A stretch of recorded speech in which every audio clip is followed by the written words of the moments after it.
Hola a todos, bienvenidos a La Tierra Baldía, canal digital de poesía. Recuerden que este espacio es posible gracias al apoyo de la convocatoria Corazonarte del IDECUD y la Gobernación de Cundinamarca. Hoy en La Tierra Baldía vamos a tener la celebración de la vida, de la obra, del recuerdo de una gran mujer para la literatura latinoamericana, la poeta argentina Tamara Kamenstein. Ella falleció el pasado 28 de julio y es un gran vacío el que deja Tamara Kamenstein, una mujer de ese calibre literario, de ese aporte inmenso a la poesía latinoamericana. Y realmente para nuestra lengua es un privilegio haber sido poetizada por una mujer de tan inmenso talento. Y quiero hacer este video no solo en homenaje, en celebración a esta gran autora, sino también para llenar ese silencio que ha habido en nuestro contexto literario aquí en Cundinamarca a partir del deceso de Tamara Kamenstein, lo que nuevamente demuestra que quienes nos dedicamos a la literatura, a la poesía, en nuestro continente vivimos en islas. Vivimos aislados de lo que se está haciendo en nuestra propia lengua y muchas veces estamos más informados de autores de lo que se está haciendo en Italia, en Francia, a lo que sucede en América Latina, a la poesía paraguaya, la poesía nicaragüense o, como en este caso, la poesía argentina. Y como espacio dedicado a la poesía latinoamericana, hoy La Tierra Baldía quiere rendir un homenaje a Tamara Kamenstein. Hablemos de ella. Hay que tener en cuenta, Tamara Kamenstein nace en 1947 en Buenos Aires, Argentina, pero como lo delata su apellido, es de ascendencia judía. La familia de Tamara Kamenstein llega a Buenos Aires huyendo del fascismo, huyendo de las matanzas genocidas que organizó el Tercer Reich. Sabemos el holocausto del pueblo judío, la persecución al pueblo gitano, la persecución a la comunidad autista, y de todo este horror salvaje huye la familia de Tamara Kamenstein y eso explica su nacimiento en Buenos Aires, Argentina. Valga esto para hacer un paréntesis, una reflexión sobre la importancia que tuvieron para la cultura latinoamericana en general durante el siglo XX todas las personas que llegaron huyendo del fascismo. Muchas veces en medios de comunicación, en History Channel lo vemos, por ejemplo, todo el rato se hace el comentario de los nazis que llegaron huyendo, pero no se habla tanto del aporte de las personas que llegaron a nuestro continente luchando por su libertad. Y para quienes soñamos una América Latina antifascista, es muy importante tener la memoria de estas personas, como por ejemplo fue María Zambrano, por citar solo un ejemplo. Retomando con nuestra invitada del día, con Tamara Kamenstein, ella nace en Buenos Aires y este origen familiar ligado al escape del holocausto es algo que ella va a expresar muy bien en un texto, que es El Gueto, y en la dedicatoria del Gueto hacia su padre tiene una frase muy provocadora que es: en tu apellido instauro mi gueto. Ella reconoce, celebra, poetiza esa unión vital con ese horror histórico que fue el holocausto. Y también esa permanencia de origen va a explicar una de las grandes pasiones literarias de Tamara Kamenstein, que fue la obra de Paul Celan. Una gran lectora de Celan. Recuerden Celan, sobre todo en su gran obra Amapola y Memoria, como sobreviviente de Auschwitz. Celan va a intentar poetizar en lengua alemana, además, que es muy interesante, lo innombrable, lo inenarrable. La famosísima frase que después de Auschwitz es imposible en poesía, o para qué poesía, en términos de Theodor Adorno. Tamara Kamenstein va a tener gran parte de su formación poética leyendo a Paul Celan, a esta idea de Celan de hacer poesía con aquello que es imposible nombrar. con lo inenarrable. Y a partir de allí se va a comenzar a cuestionar sobre esos espacios de la vida que no se pueden decir, que no se pueden narrar.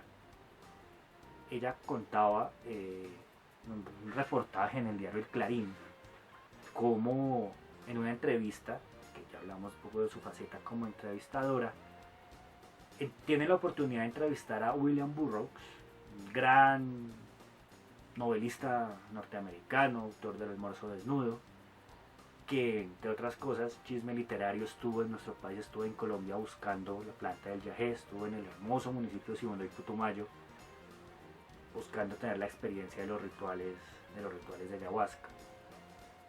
Tamara Kamensain entrevista a William Burroughs y Burroughs le bota una frase que va a ser poderosísima y que con el paso de los años Tamara Kamensain la va a recordar siempre. Y lo que Burroughs le dice es que no se puede escribir sin ser interrumpido por la vida. Y esa idea de la vida, de lo cotidiano, las sorpresas, las sensaciones, como aquello más allá del lenguaje y aquello para lo cual hay que buscar un lenguaje propio, como hay que desestructurar la experiencia, la sorpresa de la vida para hacer la poesía. Y hacia allá se va a orientar Tamara Kamensain, a la par que se desempeñó en muchos otros oficios.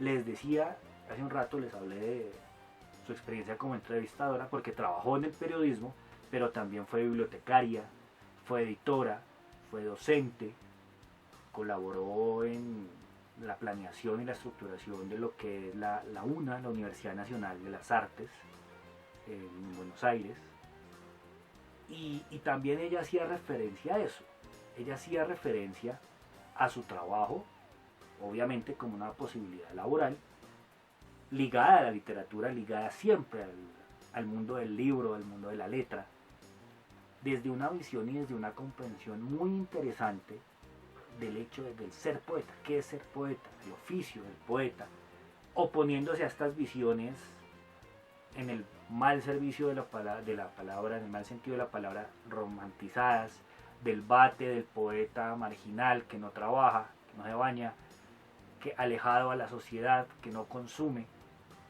y el poeta está inmerso en la sociedad. Y de alguna manera el ir a trabajar a una biblioteca, a un aula de clases, a una redacción, nos enseña Tamara Kamensain que lo baja del mundo de lo inefable y lo pone en la experiencia cotidiana, y es desde esa experiencia cotidiana que se puede buscar aquel lenguaje nuevo, de aquello de esa cotidianidad que no podemos expresar. Y esta concepción multidisciplinar y multifacética del oficio del poeta en nuestra sociedad creo que aporta mucho, sobre todo en nuestro contexto. Todavía hay muchas visiones del poeta alejado de espacios donde la sociedad también lo reclama y también lo requiere. La obra de Kamensain va a ser inmensa, va a ser polifacética, llega incluso a hacer una recopilación de su obra poética en un libro muy interesante que se llama La novela de la poesía, que es un juego, precisamente ese nombre, con el tema de los géneros, de las fronteras de los géneros. Y este juego, este texto recopilatorio, la novela de la poesía, juega con la idea de los géneros. La novela busca narrar la vida, pero la vida es imposible de narrar, es imposible de reducir, y allí donde nace ese sentimiento de extrañeza hacia la vida, entra la poesía y se puede hacer poesía. Es muy interesante. Tiene un libro hermosísimo que es el libro de Tamar, y el libro de Tamar se presentó ante los medios como la irrupción de Tamara Kamensain en la prosa, en la escritura prosaica, pero es un juego, es un libro absolutamente experimental, porque está construido como un diálogo de reflexión sobre lo poético y lo literario entre ella y su ex esposo muerto, y está construido a partir de un haiku que su esposo, Héctor Libertela, le escribió en el momento de su separación. Decía ella que fue un haiku que le envió en un papelito debajo de la mesa, de la puerta, y a partir de ese haiku compone ella este diálogo entre, entre un yo ficcional, poetizado, en su versión poética, llamémoslo así, y la memoria, la evocación de ese ex esposo muerto. Es un libro absolutamente brillante. Pero quizás el libro más conmovedor, o la obra más conmovedora, es El eco de mi madre. El eco de mi madre, que es el libro escrito tras el fallecimiento de su madre, en el que explora la memoria y a partir de la ausencia, del deseo de recopilar la memoria, de la palabra perdida de la madre, la posibilidad de hacer poesía, la posibilidad de usar la poesía para construir un lenguaje capaz de capturar ese eco que se desvanece en la memoria de las palabras de la madre recién fallecida. Es un libro absolutamente hermoso, además en un momento como el que estamos viviendo, donde prácticamente estamos en un duelo colectivo. Todos hemos perdido gente valiosa, gente cercana, amigos, familiares, por toda la situación actual. Es una lectura absolutamente recomendadísima, este proceso de duelo que hace Kamensain, que además es muy interesante porque inicia, ya les hablé del amor de Tamara Kamensain hacia la obra de Paul Celan, y su otro gran maestro pues era César Vallejo, el decano absoluto de la poesía latinoamericana en el siglo XX por lo menos. Y a partir del famoso verso de Vallejo, en Los Heraldos Negros, hay golpes en la vida tan fuertes, yo no sé, a partir de ese verso encaja su reflexión poética haciendo una construcción hermosísima. Vamos a leer un fragmento del eco de mi madre, precisamente los primeros versos. Hay golpes en la vida tan fuertes que me demoro en el verso de Vallejo para dejar dicho de entrada lo que sin duda el eco de mi madre rematará entre puntos suspensivos. Yo no sé, yo no sé, yo no sé. No puedo narrar. ¿Qué pretérito me servirá si mi madre ya no teje más? Desmadrada entonces me detengo ante un estado de cosas demasiado presente. Ser la descuidada que la cuida, mientras otros la descuidan por mí. Son personas que me sobran y la gramática se torna un escándalo, cuando ella, que olvidó las palabras, adelanta a su bebé furioso con el fin de decirlo todo, aunque no se entienda nada. Sentada al borde de su memoria, me archivo como puedo en ese olvido que la trabaja. Entre nosotras, las palabras se acortan. Ella no habla, yo dejo de decir lo que decía. La dejo, que no diga para no avergonzarla. Juntas vamos armando un presente que no dura. En ese instante precoz, mi madre se queda sola, porque yo, como los tontos, elijo seguir de largo.